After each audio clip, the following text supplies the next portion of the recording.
પવિત્ર રક્ષાબંધનના પર્વને લઈને પાલિકા દ્વારા શહેરની મહિલાઓ અને બાળકો માટે મહત્વનો નિર્ણય લેવામાં આવ્યો છે। રક્ષાબંધનના પવિત્ર દિવસે શહેરમાં દોડતી સિટી બસ તેમજ ઈ બસમાં મહિલાઓ અને બાળકો મફત મુસાફરી કરશે। પાલિકાના સત્તાધીશો અને ઉચ્ચ અધિકારીઓ દ્વારા લેવામાં આવેલા નિર્ણયથી રક્ષાબંધનના દિવસે બહેનોને મોટી રાહત મળી છે। ભાઈના ઘરે રાખડી બાંધવા જતી બહેનોએ બસ મુસાફરી માટે ભાડું ચૂકવવું કે ટિકિટનો ખર્ચ કરવો પડે નહીં।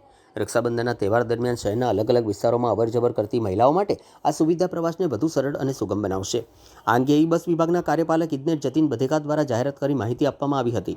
મનપાના આ નિર્ણયને પગલે શહેરની હજારો મહિલાઓમાં ખુશીનો માહોલ જોવા મળી રહ્યો છે। ત્યારે રક્ષાબંધનના પાવન પર્વે વડોદરા મનપાની આ પહેલ બહેનો માટે ખાસ ભેટ સમાન બની છે।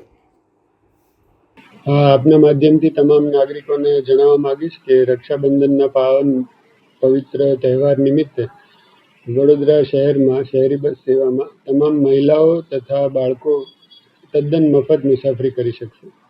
બાળકો કેટલા વર્ષ સુધીના મુસાફરી કરશે અને કઈ તારીખથી કેટલો સમય?